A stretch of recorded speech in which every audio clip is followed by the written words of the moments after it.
वो दौरे पर रहेंगे सीएम डॉक्टर मोहन यादव। 11 बजे मंत्रालय में लोक संपत्ति प्रबंधन कंपनी के बोर्ड की लेंगे बैठक। थांदला में आयोजित कार्यक्रम में करेंगे शिरकत।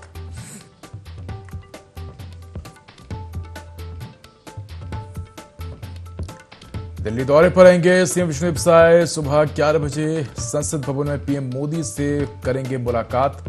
विकास परियोजना और अधोसंरचना पर होगा मंथन।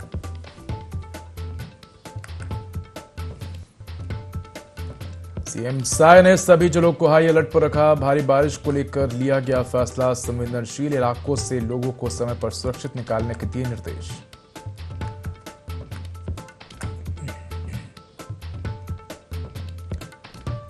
एमपी में 3 स्ट्रांग मानसूनी सिस्टम लगातार एक्टिव। प्रदेश के 12 जिलों में भारी बारिश का अलर्ट। प्रदेश में अब तक 16% कम बारिश।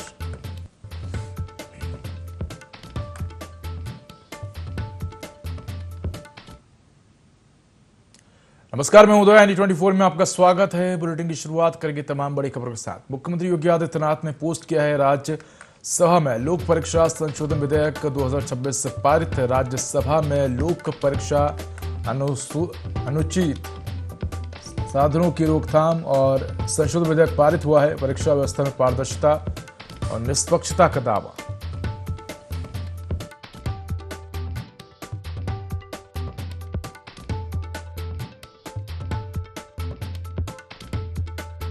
निष्पक्षता का दावा। विधेयक से पेपर लीक और परीक्षा अपराधों पर सख्ती होगी। परीक्षा माफिया पर कार्रवाई का प्रावधान मजबूत होगा। योग्यता आधारित चयन प्रणाली को बढ़ावा मिलेगा। सरकार ने विधेयक को युवाओं के हित में बताया है। परीक्षा व्यवस्था को विश्वसनीय बनाने की दिशा में कदम उठाया गया है, तो युवाओं को बधाई दी गई है।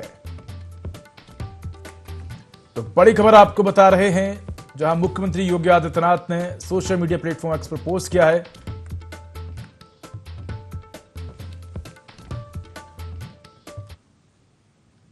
बड़ी खबर लखनऊ से है, जहां बसपा सोशल मीडिया से बनाएगी प्रचार रणनीति। बसपा प्रचार अभियान को डिजिटल प्लेटफॉर्म पर मजबूत करेगी। राष्ट्रीय संयोजक आकाश आनंद दिल्ली में मंथन करेंगे। पार्टी प्रचार में एआई के इस्तेमाल की तैयारी।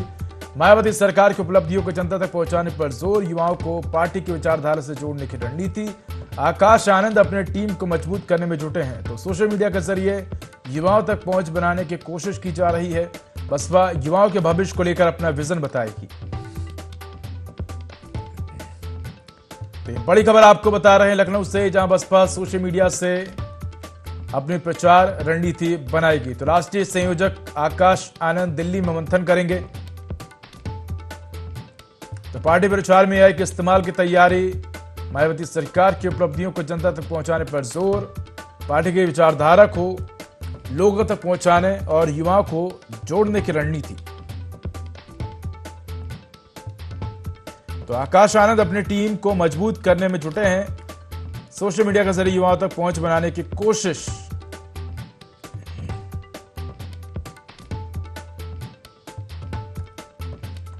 तो बड़ी खबर ये आपको लखनऊ से बता रहे हैं, जहां बसपा अब सोशल मीडिया से प्रचार रणनीति बनाएगी। सोशल मीडिया प्लेटफॉर्म के इस्तेमाल के माध्यम से युवाओं और आम जनता तक अपनी पहुंच मजबूत करेगी। तो इसी खबर पर एक जानकारी के लिए हमारे साथ सहयोगी नदीम जुड़ गए। नदीम, अब बसपा अन्य पार्टियों की तरह ही सोशल मीडिया पर एक्टिव होती हुई नजर आएगी, युवाओं को और लोगों को जोड़ती हुई नजर आएगी और अपनी पार्टी की और उसके द्वारा किए गए कामों को आम जनता तक पहुंचाने का प्रयास जो है अब वो सोशल मीडिया के माध्यम से किया जाएगा।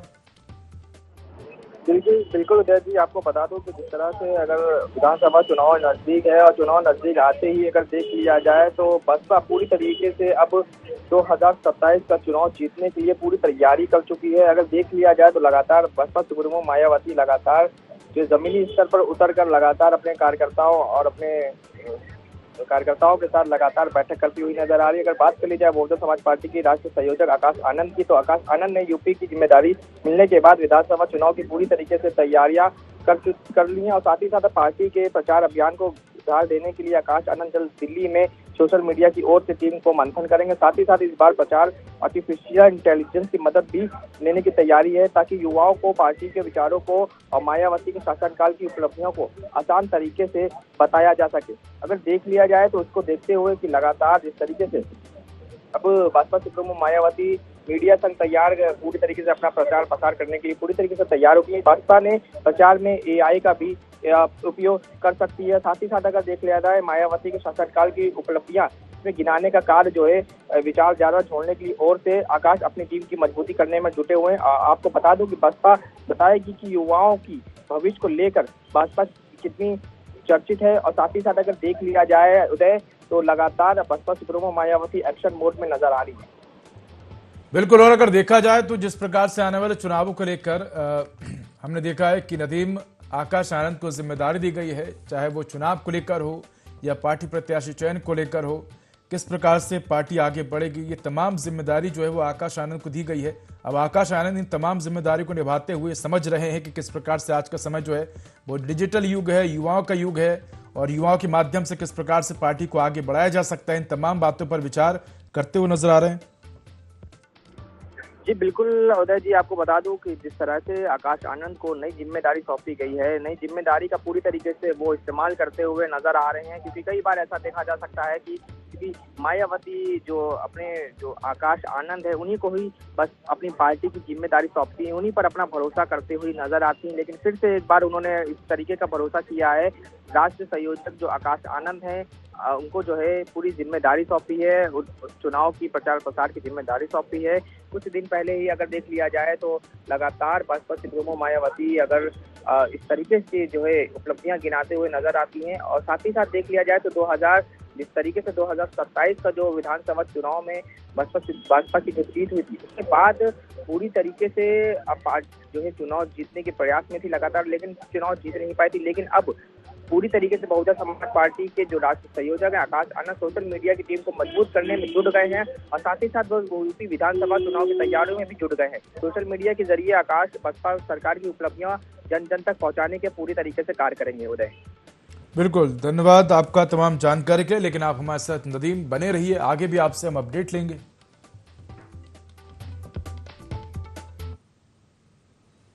बड़ी खबर लखनऊ से है, जहां राजधानी समेत 26 जिलों में बनेंगे सीएम मॉडल कंपोजिट विद्यालय, आधुनिक लैब, क्लासरूम, मिनी स्टेडियम जैसी सुविधाएं होंगी।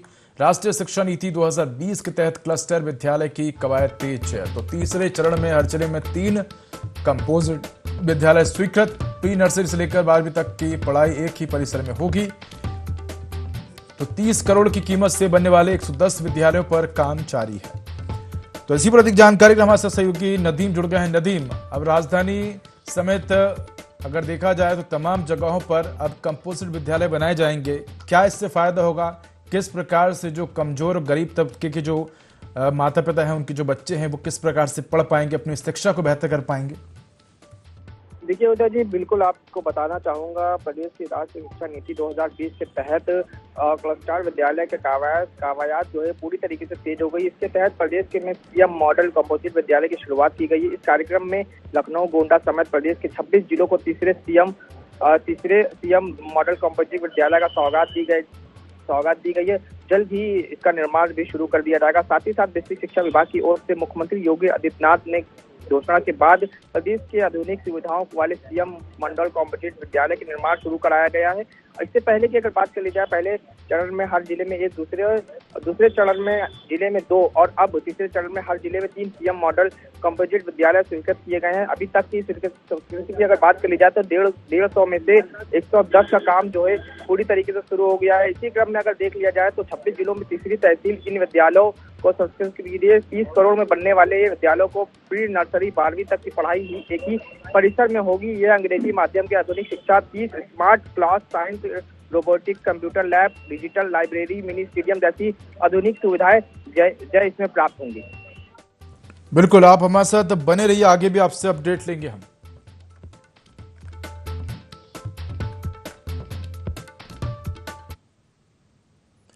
बड़ी खबर लखनऊ से है, जहां दिव्यांगों के लिए योगी सरकार का बड़ा अभियान दिव्यांग जन रोजगार अभियान 3.0 की शुरुआत हो गई। 3 से 10 अगस्त तक चलेगा विशेष रोजगार अभियान। हजारों दिव्यांग जन को रोजगार और स्वरोजगार से जोड़ा जाएगा। सभी ITI में लगाए जाएंगे विशेष रोजगार शिविर। योग्यता के अनुसार दिव्यांगों को रोजगार के अवसर मिलेंगे। तो उद्योग, MSME और बैंकों के सहयोग से रोजगार ऋण मिलेगा। पिछले अभियानों के लाभार्थियों का सत्यापन होगा। हर जिले में CDO की अध्यक्षता में निगरानी समिति काम करेगी। तो इसी पर अधिक जानकारी के लिए हमारे साथ सहयोगी नदीम जुड़े हुए। नदीम, दिव्यांगजन रोजगार अभियान 3.0 की शुरुआत होने जा रही है। इस अभियान से किस प्रकार से तमाम दिव्यांगजन हैं उनको रोजगार मिलेगा, और इसके साथ ही इससे पहले जो दिव्यांगजन थे जिनको रोजगार मिला था उनके भी रोजगार को लेकर समीक्षा की जाएगी। नदीम, दिव्यांगों को मिलेगा रोजगार और रोजगार का मौका 3 से 10 अगस्त तक चलेगा। दिव्यांग रोजगार अभियान के तहत अगर आपको बता दूं कि दिव्यांग को आर्थिक रूप से सशक्त और आत्मनिर्भर बनाने के लिए प्रदेश में 3 से 10 तक दिव्यांग रोजगार का अभियान चलाया जाएगा। अभियान के दौरान सभी राजकीय ITI में विशेष रोजगार शिविर लेंगे, जिनमें रोजगार के साथ साथ स्वरोजगार योजनाओं की भी जानकारी जो है पूरी तरीके से दी जाएगी। जिला उद्योग के निर्यात प्रदर्शन केंद्र, औद्योगिक इकाइयों के व्यवसायिक संस्थानों के समाज से इसको जानकारी में जुटाया जाएगा। साथ ही साथ अगर देख लिया जाए इसमें विभाग के पास बत लिए MSIM विभाग रोजगार की लीड बैंक माध्यम से पूरी तरीके की जो है जानकारी लोगों तक पहुंचाने का कार्य किया जाएगा। क्योंकि कई बार ऐसा देखा जाता है कि अगर देख लिया जाए तो उत्तर प्रदेश की योगी सरकार लगातार हजारों दिव्यांगों को जोड़ने के रोजगार का सुधार कौशल विकास मिशन में करेगा इस तरीके से आयोजन। अगर देख लिया जाए तो टॉप 5 जिलों में DM और टीम को शासन स्तर पर इसमें सम्मान मिलेगा। साथ ही साथ पिछले 2 अभियानों के लाभार्थियों का इसमें भौतिक सत्यापन भी देखा जाएगा। कई बार ऐसा देखा जाता है कि जो विपक्ष है लगातार सरकार की योजनाओं को घेरने का कार्य करता है, सरकार की योजनाओं को घेरता है, सरकार की जो नीति होती है इसको पूरी तरीके से बेकार करने का कार्य करता है। लेकिन इस बार उत्तर प्रदेश की योगी सरकार एक बड़ा कदम उठाने जा रही है। बिल्कुल, तो कह सकते हैं तमाम जो प्रयास हैं वो दिव्यांगजनों के लिए किए जा रहे हैं। धन्यवाद आपका नदीम तमाम जानकारी के लिए। तो तमाम विभागों और उद्योगों में अब दिव्यांगजनों को रोजगार मिलेगा, इसको लेकर तमाम प्रकार के जो आयोजन हैं वो किए जा रहे हैं।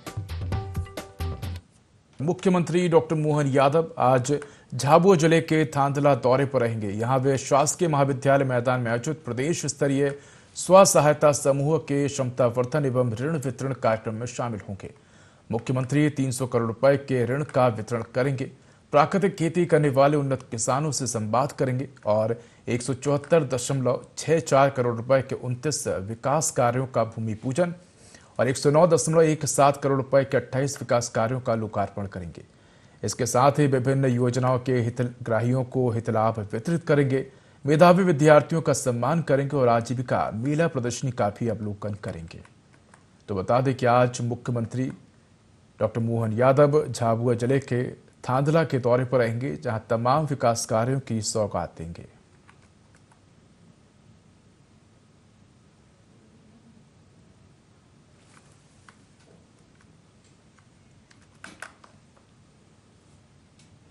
बड़ी खबर कोरबा से है, जो कोरबा में चोरों ने 2 दुकानों को निशाना बनाया है। बालको थाना क्षेत्र में चोरी की वारदात है। विकास इलेक्ट्रॉनिक दुकान और चॉइस सेंटर में चोरी की है इलेक्ट्रॉनिक सामान और नकदी रकम ले गए हैं चोर। तो चॉइस सेंटर में भी नकदी चोरी होने की जानकारी घटना के बाद पुलिस को सूचना दी गई है।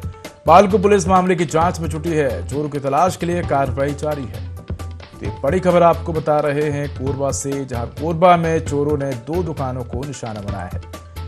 विकास इलेक्ट्रिक दुकान और चॉइस सेंटर में चोरी की गई है। इलेक्ट्रॉनिक सामान और नकदी चुरा कर ले गए हैं चोर।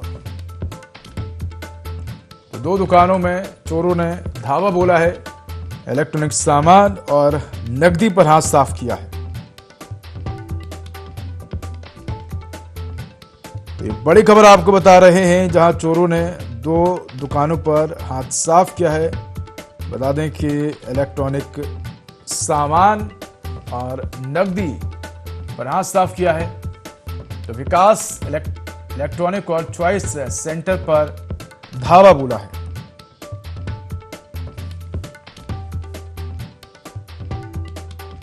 तो इसी खबर पर अधिक जानकारी के लिए हमारे साथ फोन लाइन पर सहयोगी अजय जुड़ गए। अजय, चोरों ने 2 दुकानों पर धावा बोला है, क्या अधिक जानकारी?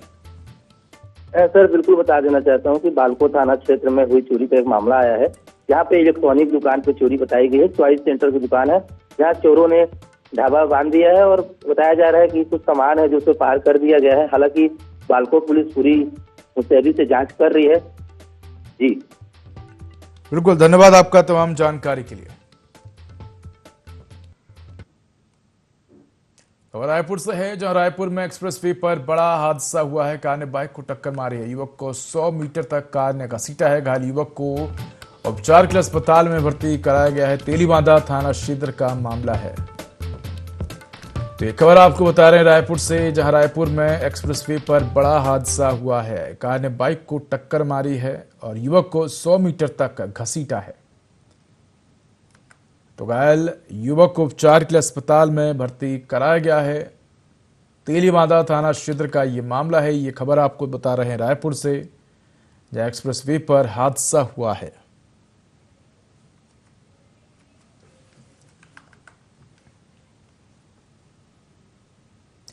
खबर खंडवा से है, जहां टापू पर फंसे 4 युवकों का किया गया रेस्क्यू। पिकनिक मनाने का युवक फंसे 10.5 घंटे बाद एनडीआरएफ, इसके साथ ही एसडीआरएफ ने 4 जिंदगियां बचाई है। ड्रोन से लाइफ जैकेट पहुंचाई गई। भोजन पेयजल की व्यवस्था भी की गई। तो खबर आपको बता रहे खंडवा से, जहां टापू पर 4 युवक फंस गए। 10 घंटे तक युवक फंसे रहे। इसके बाद देर रात टीम पहुंची। तो पिकनिक मनाने का युवक टापू पर फंस गए। 10.5 घंटे बाद एनडीआरएफ एसडीआरएफ मौके पहुंची है और जिंदगी बचाई। तो ड्रोन से पहले तो युवकों तक लाइफ जैकेट, खाने पीने की व्यवस्था पहुंचाई गई। इसके बाद टीम मौके पहुंची और युवकों को सुरक्षित बाहर निकाला है।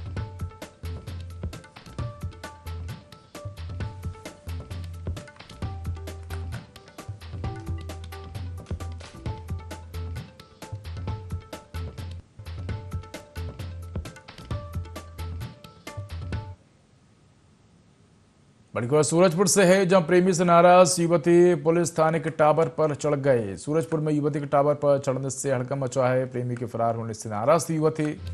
चांदनी थाना परिसर के रेडियो टावर पर युवती चढ़ गई। प्रेमी का नंबर बंद होने से परेशान होने की बात सामने आई। तो पुलिस ने प्रेमी को बुलाने और शादी कराने की मांग की है। युवती ने शिकायत पर बयान के दौरान युवती टावर पर चढ़ गई। परिजन, सरपंच और उप सरपंच भी थाने पहुंचे हैं। चांदनी थाना क्षेत्र का मामला है। पुलिस समझाइश में जुटी है। ये खबर आपको सूरजपुर से बता रहे हैं, जहां प्रेमी से नाराज युवती पुलिस थाने में स्थित टावर पर चढ़ गई है। टावर पर चढ़ने से हड़कंप मच गया है। बताया जा रहा है कि कुछ दिनों से प्रेमी का फोन बंद आ रहा था। इससे युवती परेशान हो गई और टावर पर चढ़ गई। इसके बाद मौके पर पुलिस पहुंचे और प्रेमिका को समझाने का प्रयास किया। साथ ही प्रेमी को बुलाने और शादी कराने की मांग युवती करती हुई नजर आई है। तो चांदनी थाना परिसर के रेडियो टावर पर युवती चढ़ी है। प्रेमी का नंबर बंद होने से परेशान होने की बात सामने आई। तो पुलिस से प्रेमी को बुलाने और शादी कराने की मांग की है युवती ने।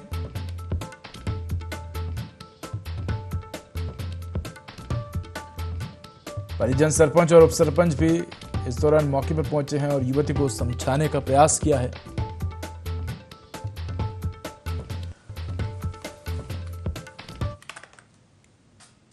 तो खबर आपको बता रहे हैं, जब सीएम विष्णुदेव साय पहुंचे संसद भवन। प्रधानमंत्री नरेंद्र मोदी से की मुलाकात। छत्तीसगढ़ के विकास अधोसंरचना पर चर्चा। सीएम साय के दिल्ली दौरे का आज तीसरा दिन है। तो प्रधानमंत्री नरेंद्र मोदी से मुख्यमंत्री विष्णुदेव साय ने मुलाकात की है। तो संसद भवन पहुंचे हैं मुख्यमंत्री और प्रधानमंत्री नरेंद्र मोदी से मुलाकात की है। तो ये खबर आपको बता रहे हैं, जहां मुख्यमंत्री विष्णुदेव साय दिल्ली दौरे पर हैं। इस दौरान संसद भवन पहुंचे हैं और प्रधानमंत्री नरेंद्र मोदी से भी मुलाकात की है। तो ये बड़ी खबर आपको बता रहे हैं, जहां तमाम विषयों पर इस दौरान चर्चा की है। और बता दें कि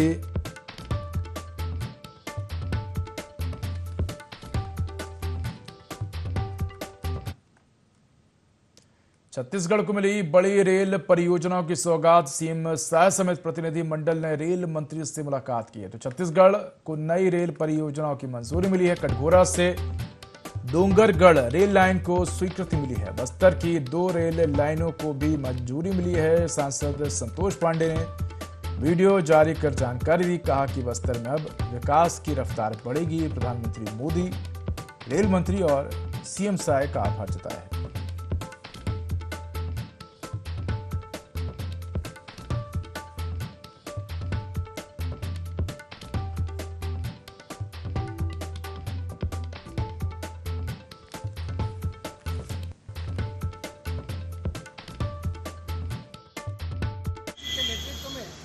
हम रेल मंत्रालय में खड़े हैं। अभी माननीय अश्विनी वैष्णव जी से, कैबिनेट मंत्री, रेलवे के मिनिस्टर से भेंट करके सार्थक चर्चा हुई। कटघोरा से डोंगरगढ़ और बस्तर की 2 रेल लाइन, दोनों के विषय में उन्होंने हामी भरी और इसे आगे बढ़ाने के लिए मैं ये कह सकता हूँ कि उन्होंने स्वीकृति प्रदान कर दी। ये हम छत्तीसगढ़ वासियों के लिए माननीय अश्विनी वैष्णव जी, माननीय देश के प्रधानमंत्री नरेंद्र मोदी जी के नेतृत्व में और माननीय विष्णुदेव साय जी के नेतृत्व में जो छत्तीसगढ़ आगे बढ़ रहा है। जिस बस्तर में कभी गनों की आवाज आती थी, अब छुक छुक गाड़ी के साथ रेल का सायरन की भी हम स्वर सुन सकेंगे। ये सौगात देने वाले आदरणीय प्रधानमंत्री जी, आदरणीय मुख्यमंत्री जी, आदरणीय रेलवे मंत्री जी का हम हृदय से आभार व्यक्त करते हैं। छत्तीसगढ़ ओडिशा सीमा पर निर्माणाधीन पुल का एक हिस्सा ढहने से बड़ा हादसा सामने आया है। गरियाबंद अंचले में उदंती नदी पर करीब 9 करोड़ रुपए की लागत से बन रहे पुल का एक हिस्सा अचानक भरभरा कर नदी में गिर गया। घटना का वीडियो सोशल मीडिया पर वायरल हो रहा है। ये पुल दोनों राज्यों को जोड़ने के साथ साथ वर्षों से सड़क परियोजना से वंचित ग्रामीणों के लिए जीवन रेखा माना जा रहा था। मामला गरियाबंद जिले के उदंती सीता नदी टाइगर रिजर्व से लगे सिंदूर सील और तालाकोट के बीच उदंती नदी का है। ये ओडिशा सरकार की ओर से पुल का निर्माण कराया जा रहा था। निर्माण के दौरान अचानक पुल का एक हिस्सा ढहकर तेज बहाव वाली नदी में गिर गया। मौके पर मौजूद लोगों ने घटना का वीडियो बनाकर सोशल मीडिया पर वायरल कर दिया। यह पुल ओडिशा के अंतिम गांव सिंदूर सील तक पहुंच आसान बनाने के उद्देश्य से बनाया गया था।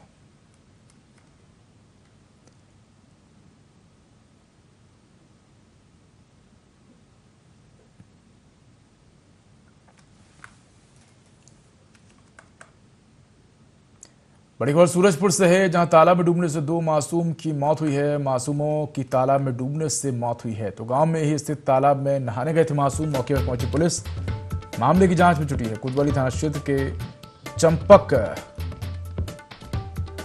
नगर का मामला है। तो ये खबर आपको बता रहे हैं, जहां सूरजपुर से जहां तालाब में डूबने से 2 मासूम की मौत हो गई है। बता दें कि गांव में ही स्थित तालाब में नहाने गए थे मासूम। मौके पर पहुंची पुलिस मामले की जांच में जुटी। कोतवाली थाना क्षेत्र के चंपक नगर गांव का मामला है।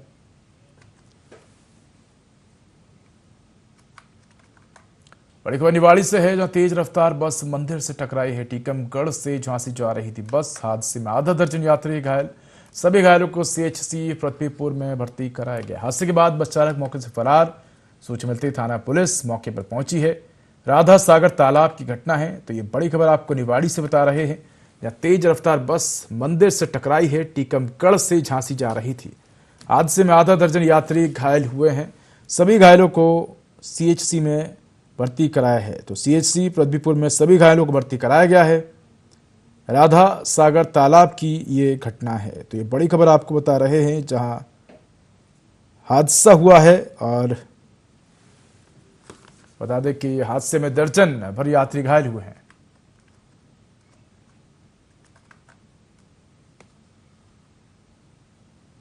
खबर ऐसे से जो शराब के नशे में धुत पुलिसकर्मी का वीडियो वायरल हो रहा है। नशा मुक्ति अभियान की खुलेआम धज्जियां उड़ाई है। शराब दुकान के पास नशे में दिख रहा पुलिसकर्मी। IND24 वायरल वीडियो की सत्यता की पुष्टि नहीं करता है। तो ये खबर आपको बता रहे हैं रायसेन से, जहां एक पुलिसकर्मी शराब के नशे में धुत नजर आया है।